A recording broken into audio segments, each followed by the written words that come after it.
அகிலமெங்கும் உள்ள தமிழ் நேயர்கள் அனைவருக்கும் பரம்பரை ஜோதிடர் உங்கள் மனோ பாலாஜியின் அன்பான வணக்கம். மகர ராசி அன்பு நேயர்களுக்கு குரு சந்திர யோகம். குரு பகவானின் பெயர்ச்சியால் உங்களுடைய ராசியை 9ஆம் பார்வையாக பார்க்கும்போது அது குரு சந்திர யோகம்னு சொல்லலாம். இந்த குரு சந்திர யோகம் அமையும் போது அதனால் உங்களுடைய ராசிக்கு எந்த அளவுக்கு ஒரு பலன்கள் இந்த குரு பகவான் கொடுக்க போகிறார் அப்படிங்கிறது பற்றி தாங்க இந்த பதிவில் இப்போ நம்ம பார்க்க போகிறோம். முதலாக பார்க்குறவங்களா இருந்தீங்கன்னா சப்ஸ்கிரைப் பண்ணி பெல் பட்டன் அழுத்தி ஆல் ஆப்ஷன் கொடுங்க. மே மாதம் 2024 மே மாதம் 1ஆம் தேதி குரு பகவானின் பெயர்ச்சி. அப்படின்னா அதாவது ரிஷபத்தில் மேசத்தில் இருந்து ரிஷபத்துக்கு பெயர்ச்சி ஆகி ரிஷபத்தில் இருக்கக்கூடிய குரு பகவான் 9ஆம் பார்வையாக உங்களுடைய ராசியை பார்க்கும்போது இது குரு சந்திர யோகம். இந்த காலம் கிட்டத்தட்ட 2025 மே மாதம் 14ஆம் தேதி வரைக்கும் இந்த ஒரு அற்புதமான காலம் உங்களுக்கு அமையப்போகுதுங்க. இந்த குரு சந்திர யோகம்னா என்ன அப்படின்னு பார்த்துட்டோம்னா, அதாவது குரு சந்திரனை, அதாவது உங்களுடைய ராசியை 5ஆம் பார்வையும் 9ஆம் பார்வையும் பார்க்கும்போது குரு சந்திர யோகம்னு சொல்லுவோங்க. அப்போது அந்த குரு சந்திர யோகம்னா என்ன அப்படின்னா, ஒரு நீடித்த செல்வாக்கு, பணம் பொருள் சேர்க்கை, அதே மாதிரி வீட்டுக்கு தேவையான தன் வாழ்வாதாரத்துக்கு தேவையான ஒரு மகிழ்ச்சிகரமான ஆடம்பர வாழ்க்கை, அப்படின்னா ஒரு லக்ஸரியான ஒரு லைஃப் வாழக்கூடிய ஒரு காலத்தை உருவாக்கக்கூடிய சமயம்தான் இந்த குரு பார்வையினால் ஏற்படக்கூடிய மேன்மை. அப்போது அந்த குரு பகவான் 9ஆம் பார்வையாக உங்களுடைய ராசியை பார்க்கும்போது இந்த பார்வைக்கு கோடான கோடி பலம்.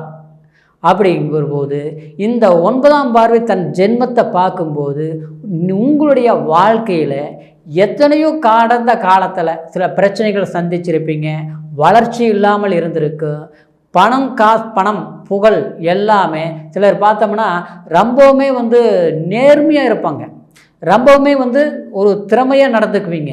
ஏன்னா மகர ராசி பொறுத்த வரைக்கும் உழைப்பாளிங்க, கஷ்டவாளிங்க, அடுத்தவங்களை ஏமாற்ற தெரியாது, தான் கஷ்டப்பட்டு நமக்கு கிடைக்க வேண்டியது கிடைச்சா போதும் அப்படின்னு நினைக்கக்கூடிய ராசி தான் நீங்கள். ஆனால் உங்களுக்கு கடந்த காலத்தில் எல்லாமே கஷ்டப்பட்டீங்களே தவிர பலன் கிடைக்கல, அதுக்கு உண்டான புகழ் கிடைக்கல.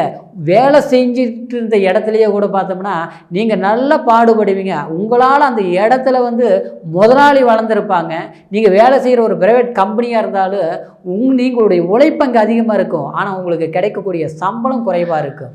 இப்படின்றதுனால என்ன செய்கிறதுன்னு தெரியலையே, அதாவது இந்த வேலையை விட்டு வெளியில் போனால் அது நல்லா இருக்குமா, வேறு வேலை இந்த மாதிரியாவது கிடைக்குமா, ஏன் நம்ம உழைக்கிறதுக்கு தகுந்த மாதிரி நம்மளை மதிக்க மாட்டேங்கிறாங்களே, அதுக்கு உண்டான பலன் கிடைக்கலையே அப்படின்னு நினச்சி வருத்தப்படக்கூடிய உங்களுக்கு இந்த யோகத்தினால், இந்த குருவின் பார்வையினால் உங்களுடைய மனசை திருப்திப்படுத்தக்கூடிய, உங்களுடைய வாழ்க்கையை பலப்படுத்தக்கூடிய அளவுக்கு தொழிலில் மாற்றங்கள் ஏற்படும். அப்படின்னா நீங்கள் ரொம்ப நாளாக கஷ்டப்பட்டு இருந்தவங்களுக்கு ஒரு பலன் கிடைக்கும். ஒரு தூர பிரயாணம் போகிறது, வேறு வெளிநாடு போகிறது, நீங்கள் வேலை செஞ்சுட்டு ஒரு கம்பெனியிலேருந்து அதாவது இன்னொரு பெரிய கம்பெனிக்கு டிரான்ஸ்ஃபர் ஆகிறது, இல்லை ஒரு சம்பளம் உயர்வு கிடைக்கிறது, இந்த மாதிரி நிகழ்ச்சிகள் கண்டிப்பாக நடக்கக்கூடிய வாய்ப்புகள் இருக்கும். அதே மாதிரி சொந்தமாக ஒரு வேலை செஞ்சுட்டு இருக்கிறோம்னா சொந்த தொழிலே எல்லாம் நஷ்டத்தை சந்திச்சுட்டு இருந்தோம், ஒன்றுமே சரியில்லாமல் போயிடுச்சு, போட்ட முதல் கூட எடுக்க முடியல, கடைசியில் தொழில் நடத்தி இன்றைக்கி கடன்காரன் ஆகிட்டோம்.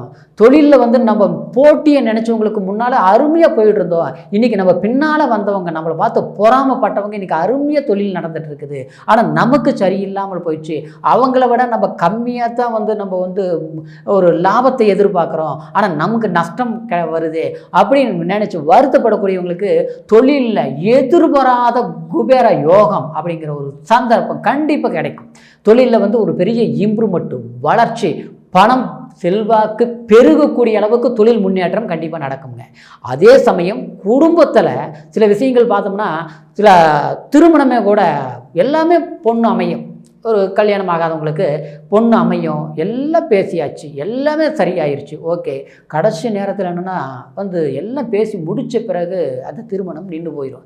இது மாதிரி ஒரு சமயத்துக்கு 2 சமயம் 3 சமயம் இப்படி நடந்துடும். கடைசியில் பார்த்தோம்னா சிலருக்கு ஒன்றுத்துக்குமே படிப்பு கம்மியாக இருக்கும், வசதி வாய்ப்பு குறைவாக இருக்கும், அவங்களுக்கு டக்குன்னு முடியும். ஆனால் நமக்கு எல்லாம் இருந்து, படிப்பு இருந்து, புகழ் இருந்து, மதிப்பு மரியாதை ஒரு கௌரவமாக இருந்து கூட சரியான ஒரு பெண் அமையிறது, இல்லை ஒரு பெண்ணுக்கு ஒரு ஆண் ஜாதகம் அமையாமல் போகிறது, இந்த மாதிரி தடைகள் எல்லாமே கடந்த காலத்தில் இருக்கக்கூடியவங்களுக்கு கண்டிப்பாக இந்த 9ஆம் பார்வையை சந்திரனை பார்க்கறதுனால, உங்களோட ராசியை பார்க்கறதுனால நிச்சயமாக திருமணம் சார்ந்த விஷயங்கள் கைகூடி வரும். சிலருக்கு பார்த்தோம்னா திருமணமாகி கணவன் மனைவி பிரிஞ்சு போச்சு, டைவர்ஸ் ஆகி போச்சு, மறு வாழ்க்கை பண்ணலாமா அப்படிங்கிறது. சிலருக்கு பார்த்தோம்னா திருமணம் செய்து, அதாவது ஒன்று சேர்ந்து வாழ முடியல, பிரிஞ்சு இருக்கிறோம், ஒரு வாழ்க்கையில் ரொம்பவுமே வெறுப்பாக இருக்குது. அதாவது ஒரு திருமணம் பண்ணியும் இப்படியா, கல்யாணம் பண்ணி பிரம்மச்சாரி வாழ்க்கை வாழ்ந்துட்டு இருக்கக்கூடிய நிலை ஆகிப்போச்சு, இதனால் பிரியவும் முடியல, சேர்ந்து சந்தோஷமாக மகிழ்ச்சியான வாழ்க்கை வாழவும் முடியல, என்ன வாழ்க்கைன்னே தெரியல, வயசு தான் ஆகிட்டு இருக்குது, ஆனால் வாழ்க்கையில் ஒரு தெளிவில்லாத ஒரு பாதையில் போயிட்டு இருக்கிற மாதிரி இருக்குது. நல்லதே செஞ்சாலும் கெட்டதுன்னு வருது, உதவியே செஞ்சாலும் பகைன்னு வருது, குடும்பத்திலேயே நம்மளை பார்த்தா ஒதுக்குற மாதிரி நடக்குது, நம்ம நல்லவங்களாக தான் இருக்கிறோம், ஆனால் நமக்கு ஏன் இப்படிலாம் நடக்குது அப்படிங்கிற ஒரு மன வருத்தம். அதாவது மகர ராசி நேயர்களுக்கு கண்டிப்பாக கடந்த காலத்தில் கிரக அமைப்புகளால் சில பாதங்கள் நடந்தது உண்டு. ஏன்னா 7.5 சனி நடந்துட்டு இருந்தது. கிட்டத்தட்ட இந்த 6 வருஷ காலகட்டமாக எல்லாமே போராட்டங்கள் தான்.